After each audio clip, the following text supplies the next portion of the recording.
नमस्कार दोस्तों, RPSC aspirants में आप सभी का स्वागत है। और हम एम्ब्रियोलॉजी पढ़ रहे थे और एम्ब्रियोलॉजी में भी क्या देख रहे थे, फर्टिलाइजेशन पढ़ रहे थे। और मैकेनिज्म ऑफ फर्टिलाइजेशन के हमने देखा कि 5 टाइप्स होते हैं। 2 टाइप्स हमने अब तक पढ़ लिए हैं और उसमें पहला टाइप था अप्रोच ऑफ स्पर्म या फिर स्पर्मेटोजोआ टू ओवम, यानी शुक्राणु का अंडाणु तक पहुंचना, ये पहला स्टेप था।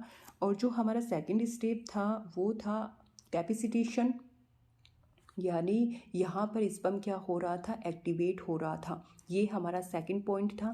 और थर्ड हमारा जो था, आज हम जो पढ़ेंगे वो है contact of sperm to ovum. इसकी शुरुआत करने से पहले कल हमने जो सेकंड पॉइंट पढ़ा था कैपेसिटेशन वाला, उसमें आपको ये ऐड करना है कि जो ह्यूमन है इसका जो कैपेसिटेशन ड्यूरिंग टाइम है ये 7 घंटे का होता है और रैबिट का कैपेसिटेशन ड्यूरिंग टाइम है वो 6 घंटे का होता है। और साथ में आपको नोट करना है कि रैट का जो कैपेसिटेशन ड्यूरिंग टाइम है वो 1.5 घंटे का होता है। ये कल जो पढ़ा था कैपेसिटेशन, उसमें ये नोट कर लेना, ठीक है। और इसी के साथ हम आगे बढ़ेंगे। तो स्पर्म टू ओवम है, यानी स्पर्म है वो ओवम के कांटेक्ट में आता है, उस दौरान कुछ रिएक्शंस होती हैं और उन रिएक्शंस को एक्रासोमल रिएक्शन कहते हैं, ठीक है। स्पर्म ओवम के कांटेक्ट में आएगा और वहाँ पर कुछ रिएक्शन होंगी और उन रिएक्शन को एक्रासोमल रिएक्शन कहते हैं। और ये इसका एग्जाम्पल है सी अर्चन लेंगे हम, यानी स्पर्म है वो ओवम के किसी से कांटेक्ट में आता है। इस दौरान हम एक एग्जाम्पल लेंगे सी अर्चन, ठीक है। अब देखो इसको समझते हैं।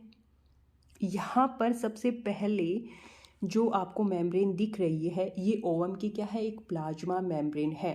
नीचे की तरफ ये विटिलाइन मेम्ब्रेन आपको नज़र आ रही है और सबसे ऊपर की तरफ यानी नीचे से ऊपर की तरफ ये है जेली कोट।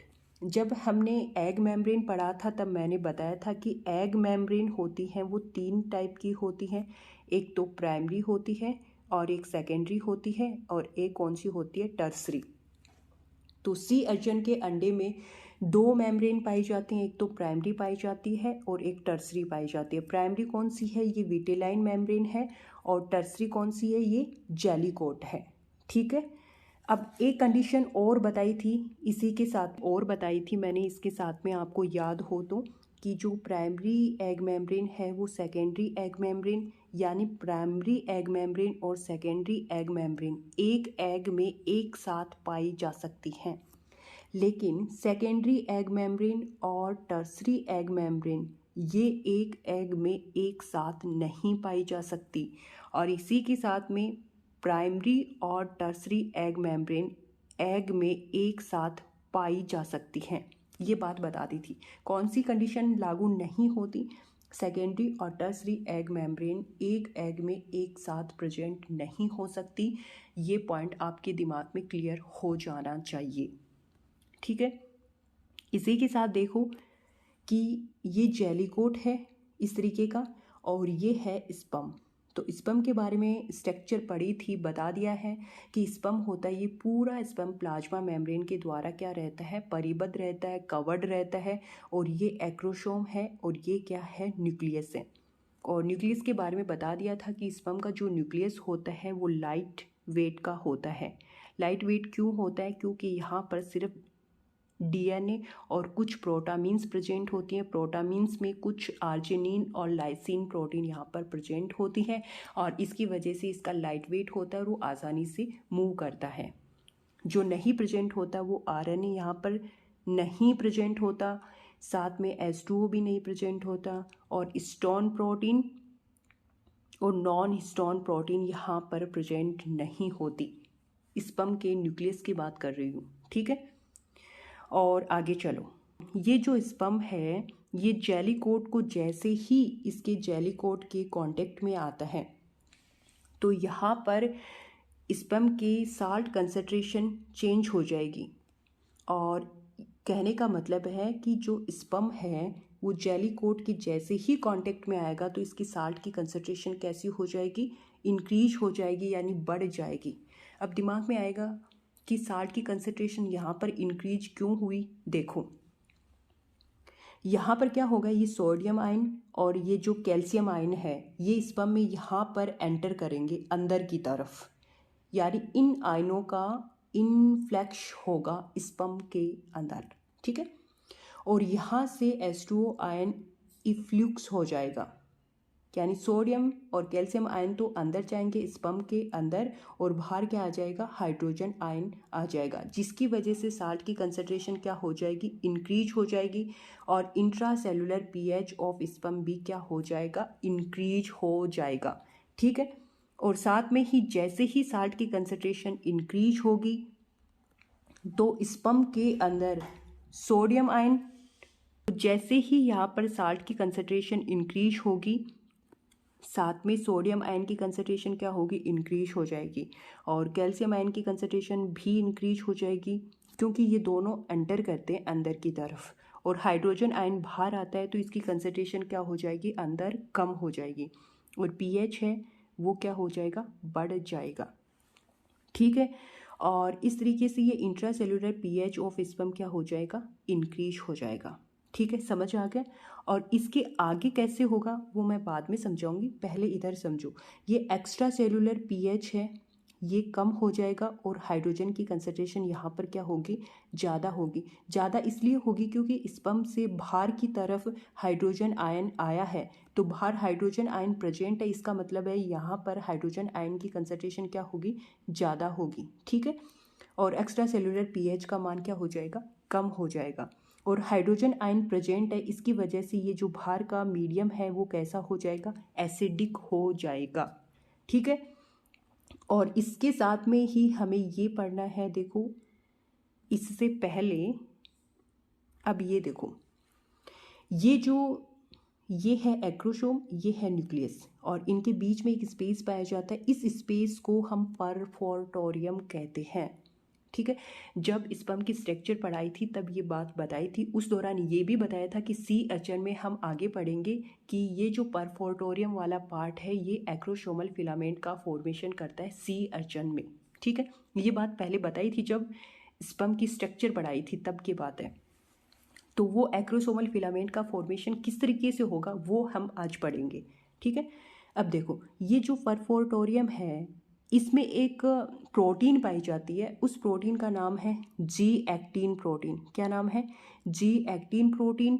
और ये जो जी का मतलब क्या होता है यहाँ पर, इसका मतलब होता है ग्लोब्यूलर एक्शन प्रोटीन। क्या मतलब होता है, ग्लोब्यूलर एक्शन प्रोटीन, ठीक है। अब ये जो ग्लोब्यूलर एक्शन प्रोटीन है, जी एक्टिन प्रोटीन या फिर एक्शन एक ही बात है, ये इनएक्टिव होती है, यानी जी एक्टिन प्रोटीन है वो कैसी प्रोटीन है, इनएक्टिव प्रोटीन है। अब ये इनएक्टिव प्रोटीन क्यों है इसका रीजन ये है क्योंकि इसके साथ में एक स्पेसिफिक प्रोटीन पाई जाती है और उसका नाम है प्रोफिलीन प्रोटीन। अब ये प्रोफिलीन प्रोटीन क्या करती है, ये प्रोफिलीन प्रोटीन जो जी एक्टिन प्रोटीन है इसकी सरफेस एरिया को क्या कर देती है, ब्लॉक कर देती है। क्या कर देती है, ब्लॉक कर देती है, जिसकी वजह से ये जी एक्टिन प्रोटीन का पॉलीमराइजेशन नहीं हो पाता, ठीक है। पॉलीमराइजेशन नहीं होगा तो ये इनएक्टिव होगी। इनएक्टिव किसकी वजह से होगी, प्रोफिलीन प्रोटीन की वजह से होगी, ठीक है। अब देखो, अब ये जो जी एक्टिन प्रोटीन है ये मोनोमर फॉर्म में होती है। कैसी फॉर्म में होती है, मोनोमर फॉर्म में होती है। इसका रीजन क्या है, ये इंट्रासेलुलर पीएच यहाँ पर क्या होता है, कम होता है और यहाँ पर हाइड्रोजन आयन क्या होता है, ज़्यादा होता है। परफोर्टोरियम की नॉर्मल फेज की बात बता रही हूँ क्योंकि उसमें जी एक्टिन प्रोटीन प्रेजेंट होती है। उस जी एक्टिन में इंट्रासेलुलर पीएच क्या होता है, कम होता है और हाइड्रोजन आयन की कंसंट्रेशन क्या होती है, ज़्यादा होती है।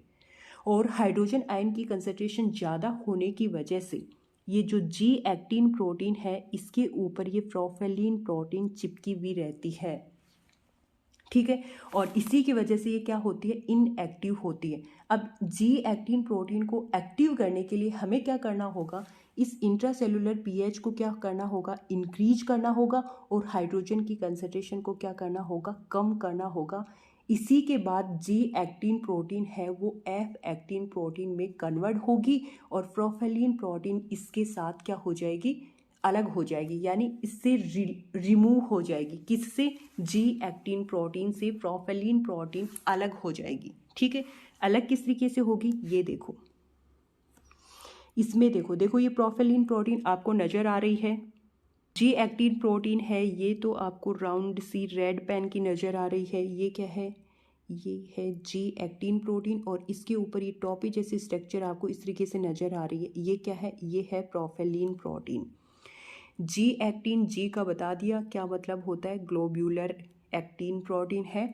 और यहाँ पर क्या होता है कि इंट्रासेलुलर पीएच का मान ज़्यादा हो जाता है, साल्ट कंसंट्रेशन भी ज़्यादा हो जाती है। इसकी वजह से ये प्रोफेलिन प्रोटीन यहाँ पर क्या हो जाती है, रिमूव हो जाती है, अलग हो जाती है, रिड्यूज हो जाती है। ठीक है, और जी एक्टिन प्रोटीन है ये एक स्ट्रक्चर बनाती है रोड लाइक और इसको कहते हैं एफ एक्टिन। अब ये जो एफ है इसका मतलब क्या होता है, इसका मतलब फिलामेंट होता है। अब ये जो स्ट्रक्चर है यानी जो एफ एक्टिन है ये स्ट्रक्चर एक्रोसोम को क्या करती है, रैप्चर करती है। क्या करती है? एक्रोसोम को रैप्चर करने का काम करती है। ठीक है, और एक्रोसोम को रैप्चर करके एक्रोसोम की वेसिकल्स मेम्ब्रेन के साथ एक फिलामेंट बना लेती है, यानी जो एक्रोसोम की जो वेसिकल मेम्ब्रेन है उसके साथ एक फिलामेंट का फॉर्मेशन कर लेती है और इस फिलामेंट को ही हम क्या कहते हैं, एक्रोसोमल फिलामेंट कहते हैं। तो जी एक्टिन प्रोटीन से किस तरीके से एक्रोसोमल फिलामेंट का फॉर्मेशन हुआ ये मैंने बता दिया। और ये सारी की सारी प्रोसेस यहाँ चल रही है। कहाँ चल रही है?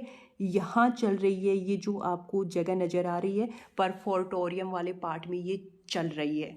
ठीक है, और इसके बाद अब यहाँ से हम पढ़ेंगे इसके बाद क्या होता है। जैसे साल्ट की कंसंट्रेशन इंक्रीज हो जाती है, सोडियम आयन इंक्रीज है, कैल्शियम आयन इंक्रीज है, हाइड्रोजन कम है, पीएच ज़्यादा है। इसके बाद जो रिएक्शन होगी वो देखो।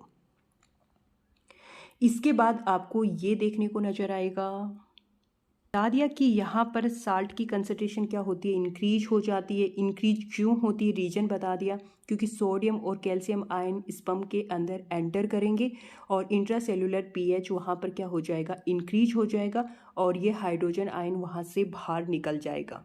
ठीक है, और इसके बाद में देखो एक्रोसोमल फिलामेंट का फॉर्मेशन अब हो चुका है। बता दिया ना कि जो जी एक्टिन थी वो एफ एक्टिन में कन्वर्ट हो चुकी है और इसके द्वारा एक्रोसोमल फिलामेंट का फॉर्मेशन हो चुका है।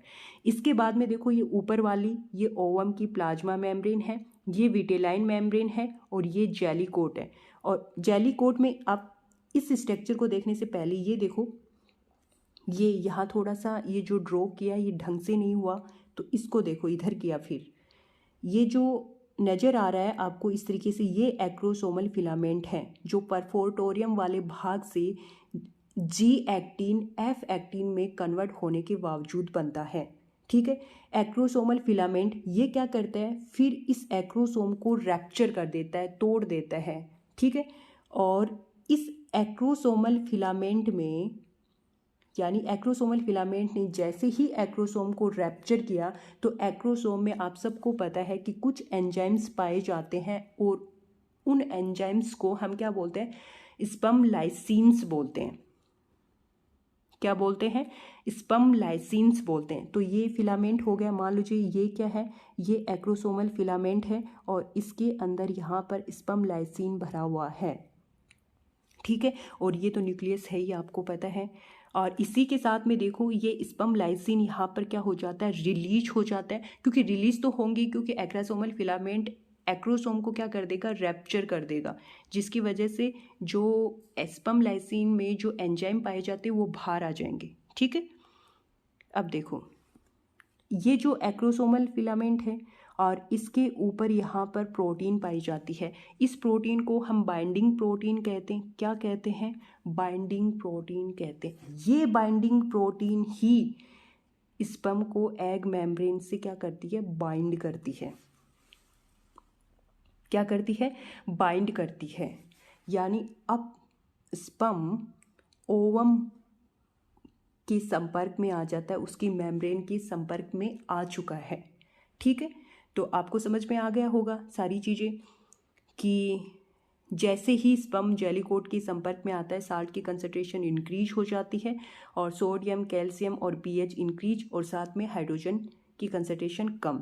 और इसी में क्या होता है, इस परफोटोरियम वाले पार्ट में जी एक्टिन है वो एफ एक्टिन में कन्वर्ट हो जाती है और एक रॉड लाइक स्ट्रक्चर बना देती है और ये rod like structure acrosomal filament का फॉर्मेशन करती है। ये एक्रोसोमल फिलामेंट एक्रोसोम को रैप्चर करता है और रैप्चर करके वहाँ से स्पर्म लाइसिन्स रिलीज हो जाते हैं और ये जो स्पर्म लाइसिन्स में बहुत सारे हाइड्रोलिटिक एंजाइम पाए जाते हैं और एक्रोसोमल फिलामेंट के ऊपर एक बाइंडिंग प्रोटीन पाई जाती है और ये बाइंडिंग प्रोटीन स्पर्म को एग मेम्ब्रेन से क्या करती है, बाइंड करती है।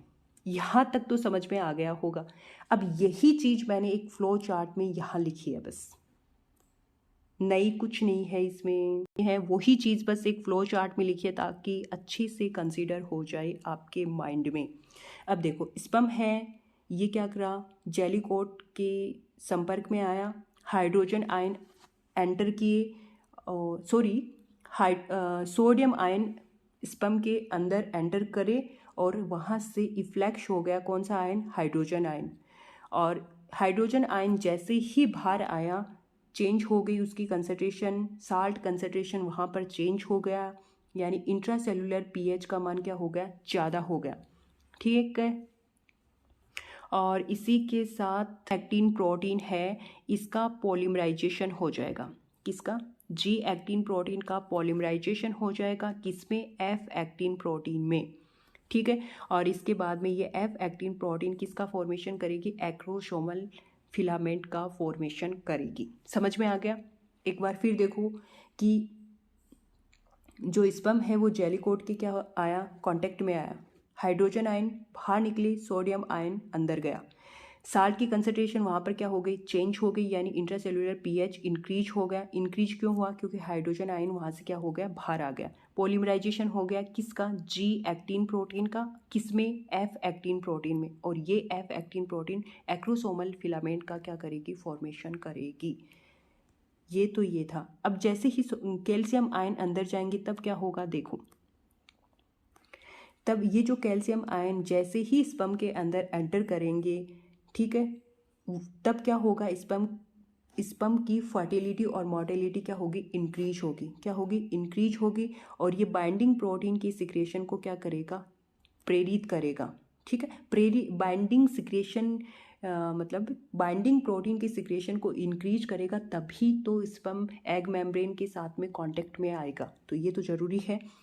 रिलीज ऑफ स्पर्म लाइसिन्स, और इसी को बोलते हैं हाइड्रोलाइटिक एंजाइम्स। ठीक है, इसको क्या बोलते हैं, हाइड्रोलाइटिक एंजाइम्स, यानी जो स्पर्म लाइसिन्स होते हैं उसमें बहुत सारे एंजाइम पाए जाते हैं। ठीक है, और अब देखो स्पर्म लाइसिन्स एंजाइम के कार्य क्या क्या काम करते हैं। फंक्शन ऑफ स्पर्म लाइसिन्स, और ये हाइड्रोलाइटिक एंजाइम है, मैंने बता दिया कि ये जो हाइड्रोलाइटिक एंजाइम होते हैं ये लाइसोसोम के मॉडिफाइड हैं, ये पहले बताया था ये बात। और ये एसिडिक नेचर का होता है, इसकी जो पीएच होता है वो 4.5 होता है। और इसके दौरान इसके अंदर कई क्या है, एंजाइम्स हैं। एक है प्रो एक्रोसिन और दूसरा है प्रोटियोलाइटिक एंजाइम और ये है हाइल्यूरोनिडेज एंजाइम। अब देखो ये क्या क्या करते हैं इसके अंदर, इस चीज़ को समझो। ये जो प्रो एक्रोसिन है ये एक्रोसोमल रिएक्शन के द्वारा किस में चेंज हो जाएगा, एक्रोसिन में चेंज हो जाएगा। ये एक्रोसिन जोना पेलिसुडा को नष्ट करता है। मैमल्स में बता रही हूँ कि जोना पेलिसुडा को नष्ट करता है। ठीक है, और प्रोटियोलाइटिक एंजाइम और हाइल्यूरोनिडेज एंजाइम ये कोरोना रेडिएटा को क्या करता है, नष्ट करता है। प्रो एक्रोसिन क्या होगा, एक्रोसिन में कन्वर्ट होगा और जोना पेलिसुडा को क्या करता है, नष्ट करता है। और ये दोनों कोरोना रेडिएटा को नष्ट करते हैं। ये मैमल्स के अंतर्गत बता रही हूँ।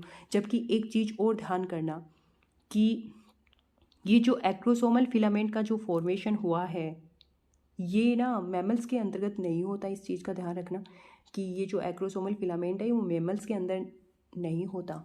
ठीक है, और ये हमने सी अर्चन में देखा है। तो आज का जो वीडियो लेक्चर है थोड़ा लेट हो चुका है, लेकिन कोशिश ये करेंगे कि अब से टाइम से आए, 12 और 2 के बीच में आएगा। ठीक है, कोशिश 100% रहेगी कि 12 और 2 के बीच में आए। और लेट तो आज काफ़ी हो चुका है, पर कोई नहीं, आप पढ़ लेना। आगे हम फर्टिलाइजेशन का अगला पार्ट देखेंगे। तो इस वीडियो लेक्चर में तो आज इतना ही। और एक इम्पॉर्टेंट बात और बच्चों, ये आज 21 है और मैंने पहला वीडियो जो 21 को डाला था, तो यानी यूट्यूब पे हमारा 1 महीना हो चुका है और अच्छा ही रिस्पॉन्स रहा है, बहुत अच्छा रहा है। बच्चों ने देख भी रहे हैं, कुछ बच्चे कमेंट्स भी कर रहे हैं। तो पहला एक्सपीरियंस था और बहुत अच्छा रहा। यूट्यूब पे पहला ही एक्सपीरियंस था ये मेरा। तो छोटी सी फैमिली है हमारी यूट्यूब की, उम्मीद करते हैं जल्दी ही इंक्रीज होगी। और मुझे बहुत अच्छा लगा कि आप लोग जुड़े, लेकिन जैसे जैसे हम और मेहनत करते जाएंगे तो हमारी यूट्यूब फैमिली इंक्रीज होती जाएगी। तो ये वैसे भी इम्पॉर्टेंट दिन था आज। और आज इस वीडियो लेक्चर में तो इतना ही। जय हिंद, जय भारत।